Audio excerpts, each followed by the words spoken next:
are, of course, just 6 days out now from the Democratic primary election in the race for Buffalo mayor. There's been a ton of reaction to our debate that aired live right here on Channel 7 yesterday evening. The candidates addressing a bunch of issues, but also getting a little bit heated toward the end.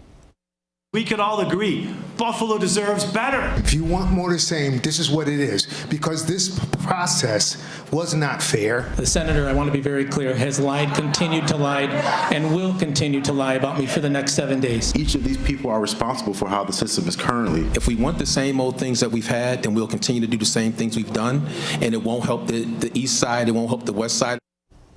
In a moment, we're going to get some insight on where the race stands now following that final debate. But we're also following the money race tonight. Investigative Post dug into some new numbers that we just got, showing State Senator Sean Ryan has spent just shy of $1 million since last July. Acting Mayor Chris Scanlon is also approaching $1 million. The other candidates, though, look, are very far behind. Former City Fire Commissioner Garnell Whitfield has spent only about $66,000. University District Council Member Rasheed Wyatt at $34,000. And then at last check, community activist Anthony Tyson Thompson hadn't filed the form, so we aren't yet sure of his exact spending. We also want to take a closer look at those two big dollar candidates. So over the past 3 weeks or so, Chris Scanlon has spent nearly $480,000, the biggest expenditures on TV ads, mailers and flyers, and also online ads. Meanwhile, Ryan has spent about $400,000 with an almost equal amount on television commercials, plus $75,000 on mailers and flyers, and then $22,000 on staff wages. Bob McCarthy is our 7 News political analyst, and Jeff Kelly is associate editor with Investigative Post, and they both join me live here tonight. It's great to have both of you here. Bob, you were among those on our panel asking questions last night. I was really struck by the fact that there wasn't a single rebuttal for really the first half or maybe 2/3. It certainly got heated a little bit at the end, though, as time was running out and some of the candidates were trying to take some shots. What are your takeaways from last night? Well, they took advantage of this very important opportunity, Michael, with a week left to get across their points as best they could. And I thought each of them did get their message across. And that's, as I said, important at this stage of the game. But if you could do it with a little bit of jab to it, and if you can get a little rise out of your opponent, as some of them were doing late in the debate last night, then that's all the better for your efforts. That's why these things are important. And I think that it was a good debate last night that got all of our viewers a really good opportunity to learn about these people. Not all of them are so well known. Yeah, it was substantive, and we learned some things that we didn't know before, and that's what you hope comes out of a debate. Jeff, you've been following this race very closely, and we knew that we were going to start to see these expenditure reports coming out, so we could kind of really dig into how they're spending money. And those top 2 candidates are spending a lot of money. What should we know about how they're spending it, and is this a 2-person race? Well, just in terms of dollars and cents, it certainly looks like one, and it's also probably, it's got to be the most expensive Buffalo mayoral primary in, I don't know, decades.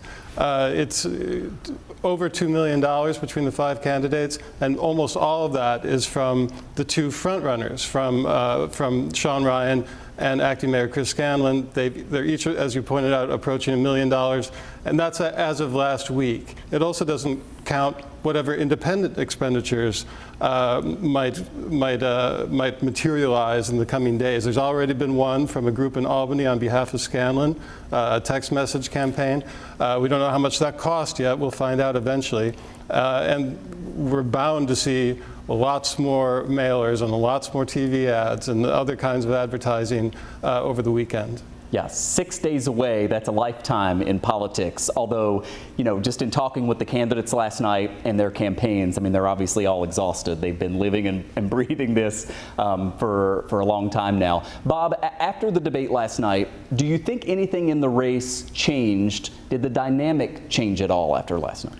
I would find that difficult to believe, except for maybe someone who is not familiar with any of these candidates learned something new about them. But what we heard last night was basically their message, the message that they've tried to get across, whether it would be Sean Ryan talking about the fact that he is aligned with the county executive and with the party, and that's going to be good. It means unifying. Or then we hear a different take on that from Chris Scanlon, which he says it's the same old cronyism. So, I mean, it depends on your point of view, I guess, but the messages were laid out there last night. That's what they're going to take through the final week, and that's what's probably going to determine how this all ends up, how you interpret their message. And it comes from various bases and various support groups. And that's why this thing is so interesting and so hard to call at this point. Yeah, absolutely. Jeff, I always love reading your newsletter because you really kind of dig into what's happening, especially in this race. And I found it really striking when you were talking about, you know, the two candidates at the top have spent a ton of money, but they don't necessarily have the same amount of money in their coffers. The Scanlon campaign seems to be holding on to a lot more cash than Sean Ryan. Walk me through the significance of that. Yeah, so you're quite right. It appears that Sean Ryan is spending every last dime as the primary approaches, because if he doesn't win the Democratic primary, maybe he'll have a ballot line in November if he chooses to use it. He's got the nomination of the Working Families Party.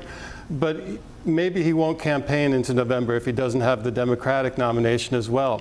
Chris Scanlon, on the other hand, seems to be husbanding his campaign funds a little bit. He's got like as of last week, had about $340,000 left to Ryan's $75,000. It could be that Scanlon, who has an independent line for November, is looking beyond the primary. Maybe he prevails and everything's good, but if he doesn't, then maybe he's saving some money for that general election campaign. Two of the best to talk to about this. So great to get your insight, Bob McCarthy and Jeff Kelly. Bob, of course, here with us at 7 News. Make sure you go to investigativepost.org and read Jeff's reporting as well. Thanks to both of you.